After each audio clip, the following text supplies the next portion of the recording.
Media ఇప్పుడు ఇది జీవితంలో భాగం కాదు, ఇదే జీవితం. పొద్దున్న లేచింది మొదలు తిన్నామా, తాగామా, బాధగా ఉన్నామా, సంతోషపడుతున్నామా, ఇలా ప్రతి విషయాన్ని ఫేస్బుక్ లో పంచుకోకుండా ఉండలేం. ఇలా సోషల్ మీడియా మన జీవితాలను ఆక్రమించేసింది. అవి లేకుండా మనం క్షణం గడపలేని బలహీనుల్ని చేసింది. విచక్షణా జ్ఞానంతో మంచి చెడు తేడా గ్రహించగల, స్వీయ నియంత్రణ పాటించగల పరిస్థితుల్లో ఉన్న మనమే ఇలా మారిపోయామంటే ఇక వేటికైనా ఇట్టే ఆకర్షితులయ్యే చిన్నారుల పరిస్థితి ఏంటి? వారి జీవితాలను సోషల్ మీడియా ఎలా ప్రభావితం చేస్తోంది? కాలక్షేపానికి ఉపయోగించాల్సిన సామాజిక మాధ్యమాలు పిల్లలకు వ్యసనంగా మారకుండా ఎలాంటి జాగ్రత్తలు తీసుకోవాలి? ఫేస్బుక్, వాట్సాప్, ఇన్స్టాగ్రామ్, ట్విట్టర్ లాంటి సోషల్ మీడియా యాప్లు వచ్చిన కొత్తల్లో ప్రపంచమంతా ఆశ్చర్యపోయింది. అందరినీ దగ్గర చేసే సాధనాలుగా వాటిని చూసింది. పాత స్నేహితులను కలవడానికి, కొత్త స్నేహబంధాలు ఏర్పరచుకోవడానికి అవి మాధ్యమాలుగా మారాయి. నెమ్మదిగా వాటికి అలవాటు పడిపోయాం. ఆ తరువాత ఆ అలవాటు బలహీనతగా మారిపోయింది. ఆ రంగం వారు, ఈ రంగం వారు, మహిళలు, పురుషులు, ఉద్యోగులు, గృహిణులు, చివరికి పిల్లలు అన్న తేడా లేదు. దాదాపుగా అందరూ ఏదో ఒక యాప్ను వినియోగిస్తున్నారు. ఎక్కువ మంది అన్నింటినీ వాడుతున్నారు. కానీ ఇది వాడకంతో ఆగిపోలేదు, వ్యసనంగా పరిణమించింది. తొలి రోజుల్లో అందరినీ దగ్గర చేసినట్టుగా అనిపించిన ఈ యాప్లు ఇప్పుడు ఇంట్లో వాళ్లనే ఒకరికొకరిని దూరం చేస్తున్నాయి. ఎవరి ఫోన్లలో వాళ్లు మునిగిపోయి కుటుంబ సభ్యులతో కూడా మాట్లాడలేని పరిస్థితుల్లో ఉంటున్నారు. ఇటీవల సోషల్ మీడియాలోనే సోషల్ మీడియా పైనే ఓ జోక్ వైరల్ అవుతోంది. ఓ ఇల్లు ప్రశాంతంగా ఉందంటే, ఇంట్లో ఎవరు ఎవరితో గొడవ పడటం లేదంటే వారంతా సోషల్ మీడియాలో బిజీగా ఉన్నారని అర్థం అన్నట్లుగా ఉన్న సెటైర్ మనుషులు ఎంతగా సామాజిక మాధ్యమాలకు బానిసయ్యారో తెలియజేస్తోంది.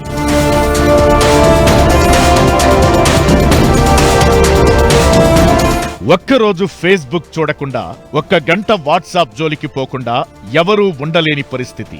వృత్తి జీవితాల్లో సోషల్ మీడియా భాగమైపోయింది. ఇది తప్పించలేం. కానీ వ్యక్తిగత జీవితాలను మనమే దగ్గరుండి సోషల్ మీడియాలోకి చొప్పిస్తున్నాం. మన అభిప్రాయ వ్యక్తీకరణకు, మన వాదనలకు ఫేస్బుక్ నో, ఇన్స్టానో లేదా ఇతర ఏ సామాజిక మాధ్యమాన్నో వేదికగా చేసుకోవడం తప్పు కాదు. కానీ ఇప్పుడు పరిస్థితి ఎలా ఉందంటే, ఫేస్బుక్కే జీవితమైపోయింది. ఇన్స్టా రీల్సే ఎంటర్టైన్మెంట్ మార్గాలయ్యాయి.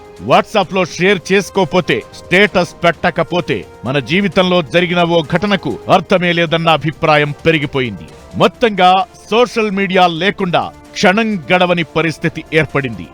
అప్పుడప్పుడు ఈ యాప్స్ టెక్నికల్ సమస్యలతో నిలిచిపోతుంటాయి. అలాంటి సమయంలో నెటిజన్లు పడే బాధ వర్ణనాతీతం. 2 నెలల క్రితం సెంట్రల్ సాఫ్ట్వేర్ సిస్టమ్స్ లో తలెత్తిన సమస్యతో ఫేస్బుక్, ఇన్స్టా సేవలకు ఇలాగే అంతరాయం ఏర్పడినప్పుడు యూజర్లు బెంబేలెత్తిపోయారు. అప్పుడే కాదు, ఏ సోషల్ మీడియా యాప్ సేవలకు బ్రేక్ వచ్చినా తట్టుకునే స్థితిలో నెటిజన్లు లేరు.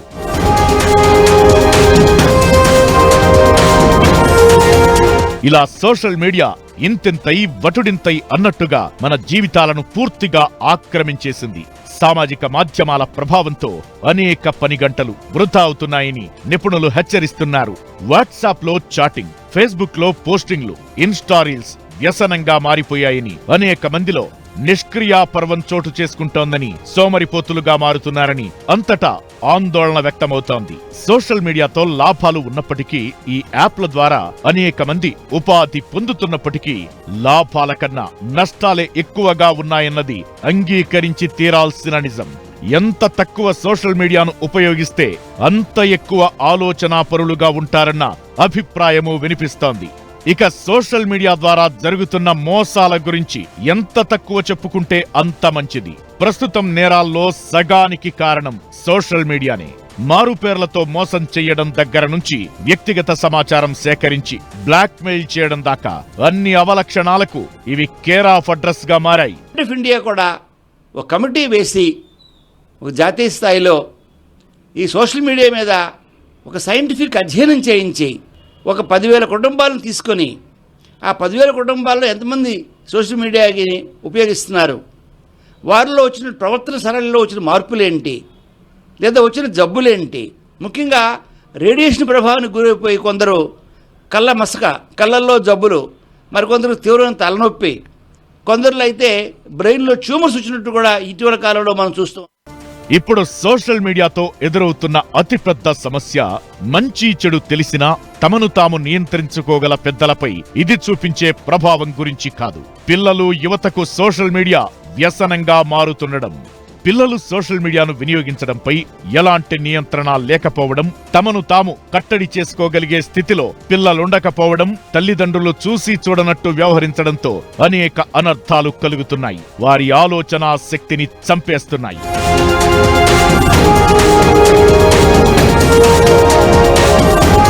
ఇతరుల జీవితాల్లోకి తొంగి చూడడం, సవాళ్లను ఎదుర్కొనే సత్తా లేకపోవడం, కొత్త విషయాలు నేర్చుకోవడానికి భయపడడం, అన్ని కోణాల్లో ఆలోచించే శక్తి కోల్పోవడం వంటి ప్రస్తుత సమస్యలన్నింటికీ సోషల్ మీడియానే కారణమన్న విమర్శలు వ్యక్తమవుతున్నాయి. రోజంతా సోషల్ మీడియాలో గడుపుతున్న పిల్లలు చదువును నిర్లక్ష్యం చేసి పోటీ ప్రపంచంలో వెనకబడిపోతున్నారని, జీవితంలో నష్టపోతున్నారని తల్లిదండ్రులు జాగ్రత్త పడాలని సామాజిక నిపుణులు హెచ్చరిస్తున్నారు. కొన్ని ఆన్లైన్ గేమ్స్ ఎంత ప్రమాదకరమైనవంటే ఓ స్టేజ్ తర్వాత కొందరు ఆ గేమ్లో పూర్తిగా ఇన్వాల్వ్ అయిపోతారు. ఓ రకంగా ఆ గేమ్కి బానిసలైపోతారు. అక్కడ ఇన్స్ట్రక్షన్లో ఏముంటే అవి గుడ్డిగా చేస్తూ పోతారు. తప్ప ఒప్ప అన్న ఆలోచన ఉండదు. మంచి చెడు గుర్తించలేరు. చివరకు ఆ గేమ్ మాయలో పడి కొందరు బల్వన్మరణాలకు పాల్పడుతుంటారు. ఎందుకంటే ఆ గేమ్స్లో అలా పిల్లలు పెద్ద అన్న తేడా లేకుండా అందరినీ అట్రాక్ట్ చేసే జిమ్మిక్కులుంటాయి. ఒక్కసారి వాటిలో చిక్కుకుంటే ఇక బయటపడడం అసాధ్యం. సోషల్ మీడియా కూడా ఇలాంటిదేనన్నది ఎక్స్ అధినేత మస్క్ హెచ్చరిక. కొన్ని గేమ్లతో ప్రమాదకరం కాకపోయినప్పటికీ సోషల్ మీడియాకు అంతకంతకు అలవాటు పడే ఏఐ ఆల్గారిథమ్స్ ఉంటాయని, కాబట్టి తల్లిదండ్రులు జాగ్రత్తగా ఉండాలని ఆయన హెచ్చరిస్తున్నారు. పిల్లల మానసిక వైద్యులు కూడా ఇవే సూచనలు చేస్తున్నారు.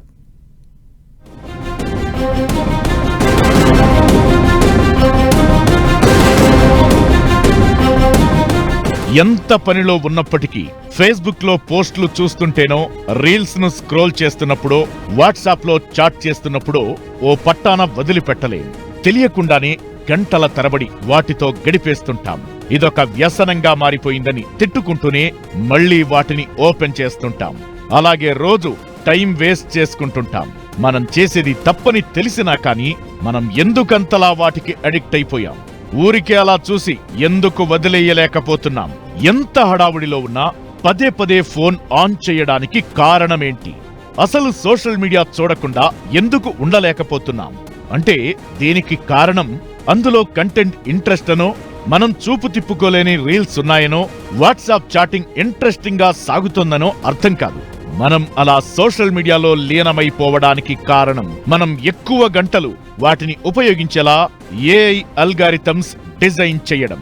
ఎలాన్ మస్క్ ఈ విషయాన్ని వెల్లడించారు. తన 9 మంది పిల్లల జీవితాలపై సోషల్ మీడియా ఇంపాక్ట్ ఎలా ఉందో చెప్పే క్రమంలో సామాజిక మాధ్యమాలకు పిల్లలను ఎంత దూరంగా ఉంచితే అంత మంచిదని సలహా ఇచ్చారు.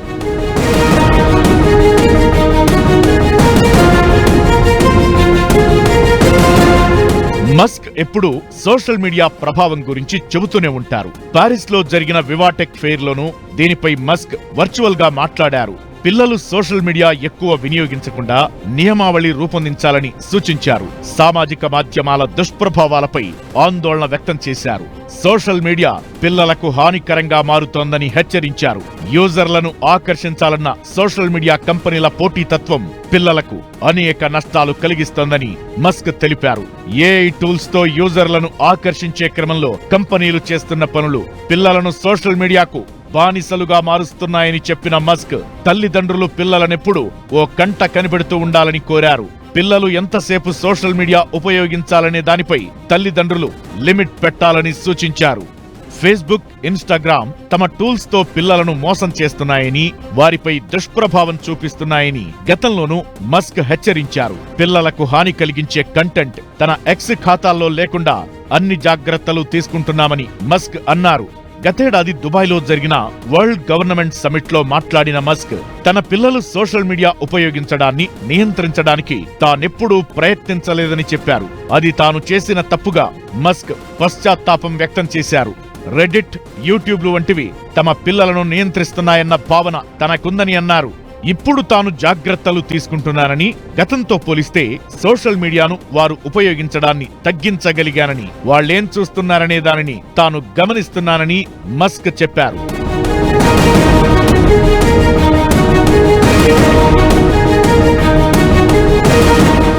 మస్క్ తో పాటు విద్యావేత్తలు, పిల్లల మానసిక వైద్యులు, సామాజిక నిపుణులు ఇవే సూచనలు చేస్తున్నారు. యూట్యూబ్ సహా అనేక యాప్స్ లో పిల్లలు చూడకూడని కంటెంట్ నిండిపోయి ఉందని, అలాంటి వాటికి పిల్లలు అలవాటు పడకుండా జాగ్రత్త పడాలని కోరుతున్నారు. నిజానికి 2వ ఏట నుంచే పిల్లలు ఇప్పుడు ఫోన్ సొంతంగా ఆపరేట్ చేసుకుంటున్నారు. అన్నం తినాలన్నా, ఇంకేం పని చేయాలన్నా యూట్యూబో ఇతర వీడియోలో ఖచ్చితంగా చూడాల్సిందేనని పేచీ పెడుతున్నారు.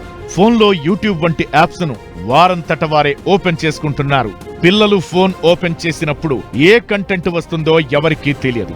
అందుకే వాళ్ళు ఏం చూస్తున్నారనే దానిపై తల్లిదండ్రులు నిరంతరం నిఘా పెట్టాలని సామాజిక నిపుణులు అంటున్నారు.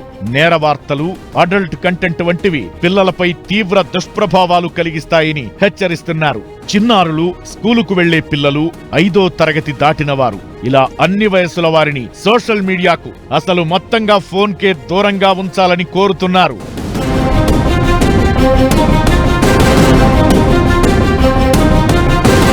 ప్రస్తుతం నగరాలు, పట్టణాలు, గ్రామాలన్న తేడా లేదు. ఎగువ, దిగువ, మధ్య తరగతి అన్న భేదం లేదు. అన్ని చోట్ల పిల్లలు సోషల్ మీడియాను విరివిగా ఉపయోగిస్తున్నారు. ఇది వారి ప్రతిభను దెబ్బతీస్తోంది. చాలా మంది చిన్నారులకు వయసుకు తగ్గట్టుగా మాటలు రావడం లేదు. కొంతమంది పిల్లలు 24 గంటలు యూట్యూబ్ వీడియోలు చూస్తూ ఏమీ నేర్చుకోకుండా ఉండిపోతున్నారు. కాస్త పెద్ద పిల్లలు రోజంతా సోషల్ మీడియాలో గడుపుతూ చెడు స్నేహాలకు, వ్యసనాలకు బానిసలైపోతున్నారు. ఇలా చెప్పుకుంటూ పోతే సోషల్ మీడియా భావితరాలకు కలిగిస్తున్న నష్టం అంతా ఇంతా కాదు. తల్లిదండ్రులు, టీచర్లు ఈ విషయంలో జాగ్రత్తగా ఉండి భవిష్యత్ తరాలను తీర్చిదిద్దాలన్నది అందరి అభిప్రాయం.